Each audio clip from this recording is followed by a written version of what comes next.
Smutnou událost, která otřásla světem letectví. Brzy ráno 20. října došlo na letišti v Hongkongu k vážné nehodě nákladního letadla společnosti ACT Airlines provozované pro Emirates Sky Cargo. Letoun typu Boeing 747-400 po přistání vyjel z dráhy, porazil oplocení a narazil do letištního vozidla, které se pohybovalo v bezpečnostní zóně letiště. Podle oficiálních zpráv při nehodě zahynuli 2 pracovníci letiště, zatímco 3členná posádka letadla vyvázla bez zranění. Incident se stal krátce před 4 hodinou ranní místního času.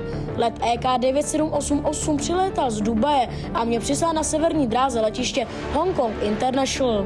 Podmínky byly ideální, dobrá viditelnost, sucho a bezvětří, přesto se po dosednutí letoun začal nečekaně stáčet doprava.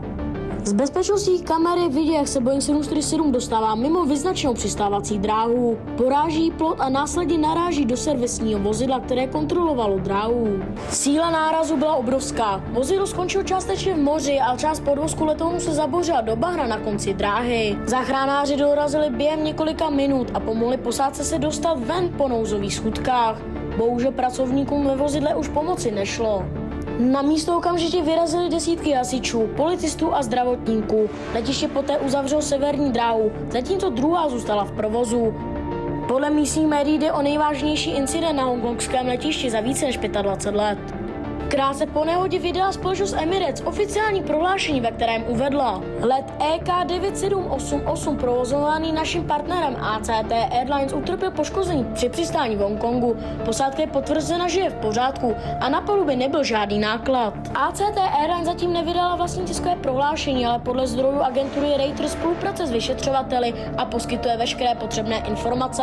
Letiště Hongkong vyjádřilo hlubokou lítost nad ztrátou 2 členů svého týmu. Zasažený letoun byl Boeing 747-400 BDSF, tedy přestavěná verze z původního osobního letadla na nákladní, který byl vyroben v roce 1992, takže měl více než 32 let provozu.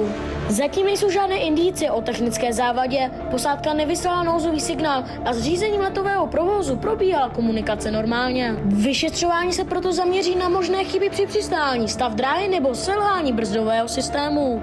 Obě černé skřínky byly už vyzvednuty a odeslány k analýze, která by měla ukázat přesný průběh posledních sekund letů. Tato tragédie znovu připomněla, jak i v moderním letectví, které patří k nejbezpečnějším odvětvím na světě, může dojít k okamžiku, který nikdo nečeká. Letiště Hongkong nyní pracuje na obnově provozu a podporuje rodiny obětí. Díky, že jste se dívali, a pokud vás zajímají další události ze světa letectví, nezapomeňte dát odběr a zůstat na palubě planespotter.cz.